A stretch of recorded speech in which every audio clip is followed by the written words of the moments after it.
My name is Vex Prime, and I used to think I knew what terror looked like. That was before I met humans. Before I watched a species that should have been extinct 30 cycles ago turn a losing battle into something that still gives me nightmares for all the wrong reasons. The Galactic Council had a betting pool going, you know. How long would it take for the Void Swarm to finish off humanity? Most estimates hovered around 48 standard hours. The optimists gave them 72. I bet on 36, because apparently I'm an idiot. Commander Vex Prime, came the transmission from High Admiral Creeks 9, his voice crackling through my ship's communication array. You're being reassigned to the Terra Defense grid. Consider it a learning experience. Learning experience. Right, more like a front row seat to watch another species get devoured by the most efficient killing machines the galaxy had ever produced. The Void Swarm had already consumed 14 civilizations in the past cycle. Each one lasted about as long as it takes me to digest a protein cube. But orders were orders, even if they were essentially a death sentence wrapped in bureaucratic pleasantries. I piloted my corvette, the Sharp Wit, through the hyperspace lanes toward the Sol system. My tactical officer, a nervous Quellan named Zip Beta, kept checking our defensive systems every few minutes. Can't say I blamed him. The void between stars felt different when you knew something was hunting everything that moved. Sir, Zip Beta's tentacles twitched as he spoke. Long-range sensors are picking up massive energy signatures near the outer planets. The swarm's advanced scouts, most likely. How many? I asked, though I wasn't sure I wanted to know. Approximately 12,000 vessels. And that's just the first wave. 12,000. The entire human fleet numbered maybe 300 ships, most of them cobbled together from mining equipment and cargo haulers. This wasn't going to be a battle. This was going to be a massacre with really expensive special effects. We dropped out of hyperspace near Earth's moon, and I got my first look at humanity's so-called defensive preparations. What I saw made me laugh out loud, actually laugh. These people had built what looked like a cosmic junkyard around their planet. Derelict ships welded together into floating platforms, destroyed mining rigs converted into gun emplacements. Even their space elevators had been turned into massive railgun batteries. Creative, I muttered, but creativity doesn't stop plasma torpedoes. That's when I received a hail from the human command vessel, a patched-together monster they'd apparently named Defiant Hope. The irony was so thick you could cut it with a plasma cutter. Alien vessel, this is Captain Lisa Reeves of the Terran Defense Force. Permission to come aboard for tactical coordination. I almost said no. What was the point? But something in her voice, it wasn't the resignation I expected. It was anticipation, like she was looking forward to this. Humans, as it turned out, are absolutely insane. Captain Reeves materialized on my bridge 30 minutes later, and my first thought was that someone had made a terrible mistake. She was small, even by human standards, with graying hair and laugh lines around her eyes. This was their military commander. She looked like she should be teaching younglings, not preparing for interstellar war. Captain Reeves, I began, trying to inject some diplomacy into what was essentially a condolence call. I've been assigned to assist in your defensive efforts. Though I should mention that my government's analysts believe your situation is, how do you humans put it, totally hopeless. She smiled. Actually smiled. Well, that's convenient. We specialize in totally hopeless. I blinked. All four of my eyes. I'm sorry, what? You heard me right, Commander. Humanity's been perfecting the art of snatching victory from the jaws of certain death for about 10,000 years. The Void Swarm. She waved a dismissive hand. They're just the latest in a very long line of things that were supposed to kill us all. This woman was clearly suffering from some form of combat-induced psychosis. Captain, with respect, the Void Swarm has consumed entire star systems. They've wiped out civilizations that make your species look like bacteria. Probably, she agreed cheerfully. But those civilizations weren't human. Makes all the difference. Before I could ask what she meant by that ominous statement, alarms started blaring throughout both our ships. The first wave of Void Swarm scouts had arrived. Through the main view screen, I watched as reality seemed to tear itself apart. The swarm didn't use conventional faster-than-light travel. They rode tiers in space-time itself, pouring through dimensional wounds like infection through a cut. Their ships were organic nightmares, all writhing tentacles and gnashing mouths, dripping with some kind of corrosive slime that ate through normal matter. "Well," Captain Reeves said, checking her wrist chronometer, "they're 3 minutes early. Punctual, these universe-ending monstrosities. Captain, we need to retreat immediately. My ship can evacuate your command staff to a safe distance." "Safe distance?" She looked at me like I'd suggested we paint rainbows on our hulls. "Commander, there is no safe distance. The swarm doesn't stop. Ever. They eat planets, they eat stars, they eat the empty space between stars if they get hungry enough. The only way to deal with them is to hit them so hard they forget their own names. But your fleet is outnumbered 40-1. Exactly. Her eyes lit up like I'd just given her the best news of her life. Finally, a fair fight. That's when I realized something important about humans. They don't have a word for hopeless that means the same thing it means to the rest of us. To everyone else in the galaxy, hopeless means time to surrender and pray for a quick death. To humans, it apparently means things are about to get interesting. The swarm's lead vessels opened fire first, lances of pure entropy that could unmake matter at the molecular level. I watched in horror as the energy beams struck human defensive positions and did absolutely nothing. "Adaptive shielding," Captain Reeves explained casually, as if she were discussing the weather. "We've been fighting the swarm's scouting parties for 6 months. Every time they hit us with something new, we figure out how to stop it. They're probably very confused right now." She was right. The swarm vessels were hovering in space, their weapons systems cycling through different energy frequencies like a child having a tantrum. Meanwhile, the human fleet was moving into attack formation with the kind of precision that takes decades to develop. "How long have you been preparing for this?" I asked. "Preparing?" Captain Reeves laughed, and it was not a reassuring sound. "Commander, we've been waiting for this. Do you know what humans do when we're not fighting for our survival? We get bored, and bored humans are dangerous humans. We've spent the last 3 years turning our entire solar system into the galaxy's most elaborate death trap." As if responding to her words, the space around us suddenly came alive. What I'd mistaken for debris and hastily constructed defenses revealed their true nature. Hidden weapon emplacements uncloaked throughout the asteroid belt. The mining platforms extended massive gun barrels. Even the space junk was armed, revealing itself to be camouflaged missile pods and automated gun platforms. The swarm had flown directly into humanity's web. "Fire," Captain Reeves said quietly into her communicator. The next 10 seconds redefined my understanding of the word violence.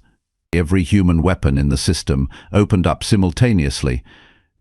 Not the clean, efficient energy weapons most civilized species preferred, but kinetic impactors, explosive warheads, chemical accelerants, and things that defied several known laws of physics. The space between Earth and Mars lit up like a supernova having a seizure. Swarm vessels, those unstoppable engines of galactic destruction, started coming apart. Not cleanly, not efficiently, but messily, violently, with lots of fire and debris, and what sounded suspiciously like screaming coming through the vacuum of space. "Impossible," I whispered. "Nothing can hurt the swarm ships. Their hulls are composed of dark matter infused with stuff that makes them really hard to kill with normal weapons," Captain Reeves finished for me. "Good thing we don't use normal weapons. See, the thing about humans is that we've never met a problem we couldn't solve by hitting it with something bigger, faster, or more explosive. Usually all three." One of the swarm command vessels, a massive bioship that looked like a cross between a jellyfish and a nightmare, turned toward our position. Its main weapon array began charging, energy crackling between organic capacitors that could level continents. "Captain," I said urgently, "that ship is targeting us directly." "We need to." "Relax, Commander. Tommy's got this." "Tommy?" "Me. Technical Sergeant Tommy Valdez. Best pilot in the fleet, terrible at poker, makes excellent sandwiches. He's been waiting 6 months for a shot at one of the big ones." Through my tactical display, I watched a single human fighter craft streaking toward the massive swarm vessel. It was tiny, barely larger than an escape pod, its hull pitted and scarred from previous battles. Suicidal didn't begin to cover what I was watching. The swarm ship fired its main weapon, a beam of concentrated entropy that should have erased the fighter and everything behind it for the next 10,000 kilometers. Instead, the little ship danced between the energy streams like it was performing in a ballet, rolling and diving through patterns that shouldn't have been survivable. "How is he doing that?" I demanded. "Practice," Captain Reeves said simply. "Lots and lots of practice. Tommy's been flying through swarm fire for 6 months, learning their timing, their patterns, their weaknesses. Turns out being biologically engineered for perfect efficiency makes you predictable." The human fighter reached the swarm vessel's hull and deployed what looked like a single small missile. Not exactly the kind of weapon you'd expect to threaten a ship the size of a small moon. "Antimatter warhead," Captain Reeves mentioned casually. "Tommy built it himself during his off hours. He's creative." The explosion was educational.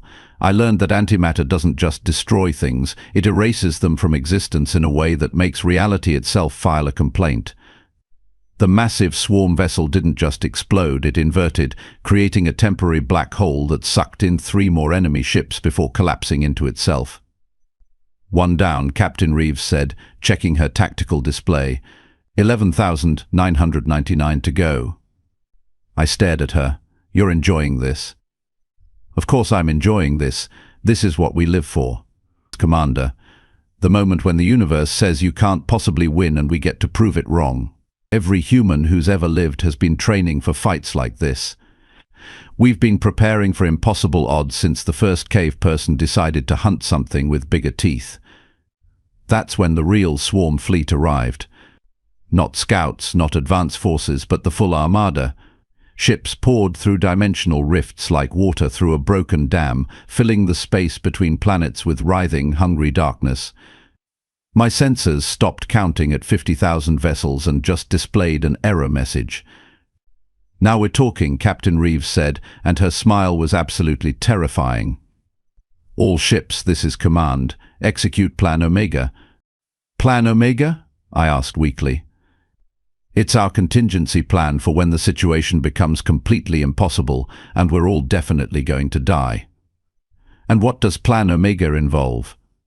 Her smile widened. "Everything we've got, all at once, with no concern for our own safety whatsoever." The human fleet began moving in ways that violated several tactical doctrines I'd studied. Instead of maintaining defensive positions, they charged directly into the enemy formation.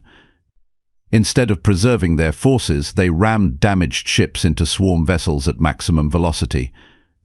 Instead of following any kind of reasonable combat strategy, they turned the battle into the kind of chaos that gives military academics nightmares. And it was working. The swarm, for all their biological perfection and evolutionary advantages, had never encountered an enemy that fought like this.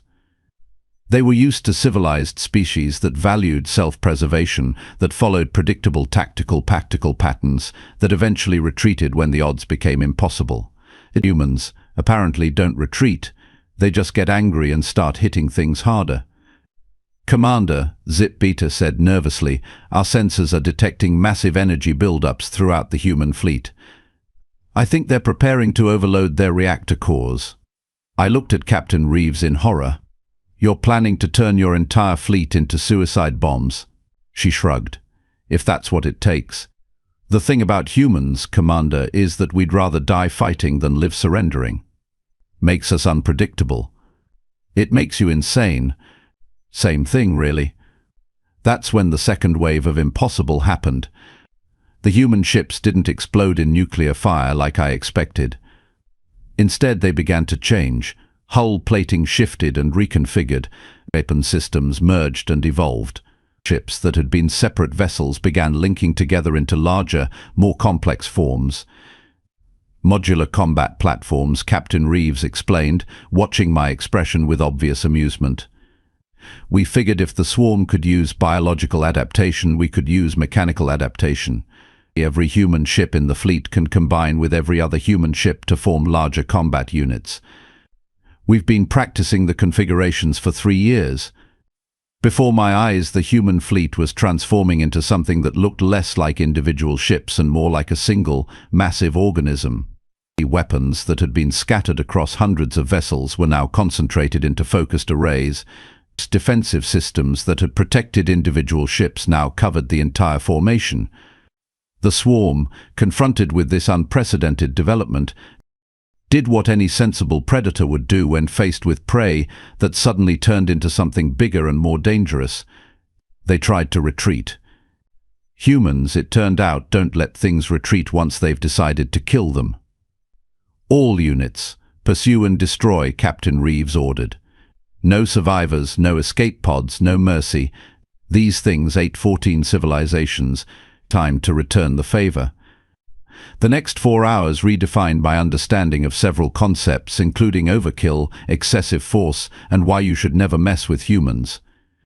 The combined human fleet pursued the fleeing swarm vessels through 3 different star systems, destroying them with a thoroughness that bordered on the obsessive. By the time the fighting ended, there wasn't enough left of the swarm advance force to fill a cargo container. The humans had taken approximately 17 casualties, most of them minor injuries from flying debris. Well, Captain Reeves said, settling back in her command chair, that was fun. Anyone want to grab some coffee and wait for the main fleet to show up? I stared at her. The main fleet? Oh, that wasn't the real swarm army, Commander. That was just their scouting force. The actual invasion fleet should be here in about 6 hours. That's when things get interesting. I felt something I'd never experienced before in my 90 cycles of life. My hands were shaking, my hearts were racing, and my mind was trying to process information that didn't make sense. It took me several minutes to realize what I was feeling. Terror, not fear of the swarm, but fear of the creatures I was fighting alongside. Humans didn't just defeat impossible odds, they enjoyed it. They turned certain death into a recreational activity. They looked at the most dangerous predators in the galaxy and saw entertainment. No wonder the rest of the galaxy was afraid of them. And the worst part, the absolute worst part, was realizing that this was just the beginning. The real fight hadn't even started yet. 6 hours later, I learned what true horror looks like when it's wearing a smile. The main swarm fleet didn't arrive through dimensional rifts like their scouts. They tore a hole in reality so large that 3 nearby stars flickered and went dark. The void between worlds began bleeding ships that defied description, vessels so alien and wrong that looking at them made my optical processors glitch. Holy Mother of all that's sacred, Zip Beta whispered, his tentacles turning pale green. Sir, our tactical computers can't even count them. They just keep displaying infinity symbols. I didn't blame the computers. The swarm main fleet wasn't just big, it was conceptually massive. Ships the size of moons, bioconstructs that looked like living nightmares, and something in the center that might have been a weaponized planet. Or possibly a very angry god. Captain Reeves, I said into the communicator, trying to keep my voice steady, perhaps now would be an excellent time to consider evacuation protocols. Her laughter came through crystal clear. Evacuation. Commander, we haven't even gotten to the good part yet. Marcus, are the party favors ready? Party favors? I repeated weakly. Lieutenant Marcus Webb, our explosives specialist. He's been working on something special for the main event. Marcus spent his childhood blowing up ant hills with homemade firecrackers. Now he gets to blow up universe-devouring monsters with weapons that technically shouldn't exist. Through my view screen, I watched human ships repositioning themselves in patterns that made no tactical sense whatsoever. Instead of forming defensive lines or strategic formations, they were spreading out randomly, like someone had thrown a handful of seeds across the solar system. "What are they doing?" Zip Beta asked, his voice climbing an octave. Before I could answer, Captain Reeves' voice came through the communication array again. "All units initiate Pandora Protocol. Time to show these cosmic bullies why you don't mess with Earth's children." The space around us began to change. What I'd thought was random ship positioning suddenly revealed itself as the most elaborate trap in galactic history. Hidden weapon platforms emerged from asteroid belts, camouflaged mines activated throughout the system, and the planets themselves began to move. Yes, you heard that right. The planets were moving. "Gravitational manipulation engines," Captain Reeves explained casually. "We've been secretly installing them on every major celestial body in the system for the past 2 years. Turns out the best way to fight giant space monsters is to throw planets at them." Mars began accelerating toward the incoming swarm fleet. Not gently, not gradually, but at speeds that turned it into a 4-billion-ton kinetic impactor with its own atmosphere. The swarm's response was immediate and terrifying. Their bioships opened fire with weapons that erased matter from existence, beams that turned space itself inside out, and energy fields that made reality forget how to function properly. Mars took a direct hit from something that looked like concentrated nightmares. The planet exploded. Then it kept exploding. Then it exploded in directions that didn't technically exist. "Phase 1 complete," Captain Reeves announced cheerfully. "Marcus, deploy the real surprises." The real surprises. I managed to croak. Oh, Mars was just a distraction. The actual weapons are much more creative. That's when I learned that humans don't just think outside the box, they've never seen the box. They don't even know what a box is. If you showed them a box, they'd probably figure out 17 different ways to weaponize it. Hidden throughout the debris field that used to be Mars, thousands of small objects began activating. At first I thought they were standard warheads or torpedo clusters. Then they started singing. Actually singing. In perfect harmony. "Sonic resonance bombs," Captain Reeves explained, as if this made perfect sense. Every object in the universe has a specific frequency that makes it vibrate apart. Marcus figured out how to make weapons that sing exactly the right note to unmake swarm ships. He calls them his death choir. The swarm vessels caught in the sonic field began coming apart at the molecular level, their biohulls unable to maintain cohesion against frequencies that shouldn't have been survivable. But that wasn't the strangest part. The strangest part was that the weapons were actually singing beautifully, turning mass destruction into a cosmic opera. "Humans are completely insane," I said to no one in particular. "Thank you," Captain Reeves replied, apparently taking it as a compliment. "We've been working very hard on that." The swarm's response to losing a third of their fleet to musical warfare was predictably violent.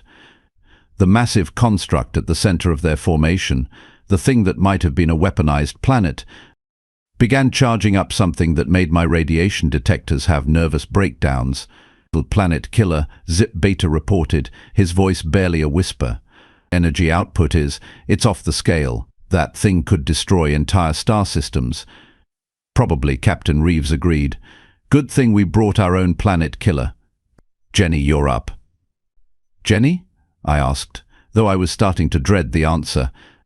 Dr. Jennifer Stone, theoretical physicist and professional reality hacker. She's the one who figured out how to turn the sun into a weapon. And the sun, they'd weaponized their own star. Through the tactical display, I watched as solar flares began erupting from Earth's sun in patterns that definitely weren't natural.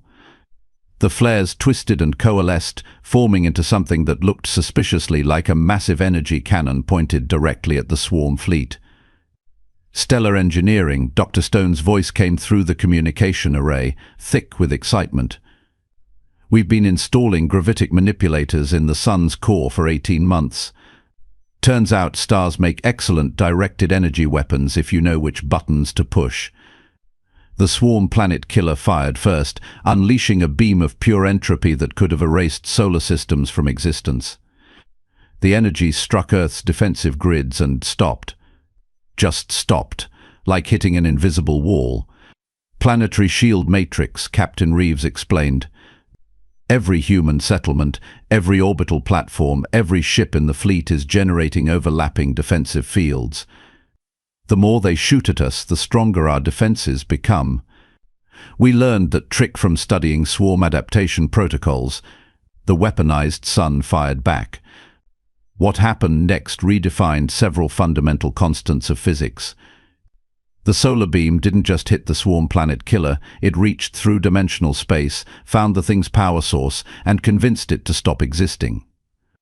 The massive bioconstruct didn't explode so much as it folded in on itself and disappeared, taking a significant chunk of local space-time with it.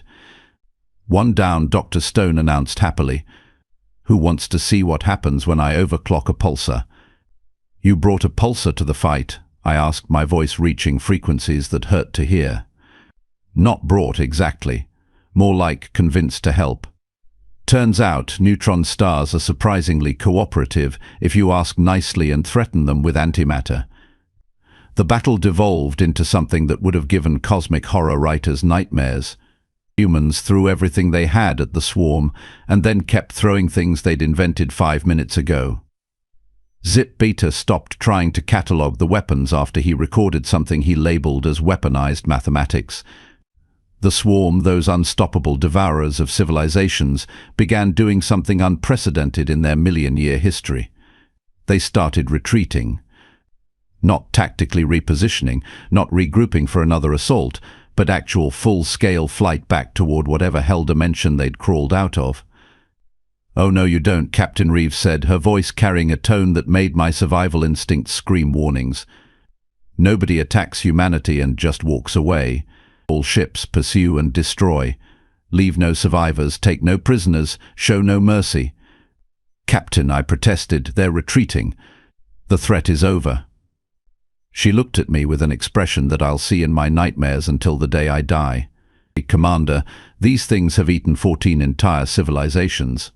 Billions of sentient beings turned into cosmic mulch. Do you really think we should let them go find more victims?"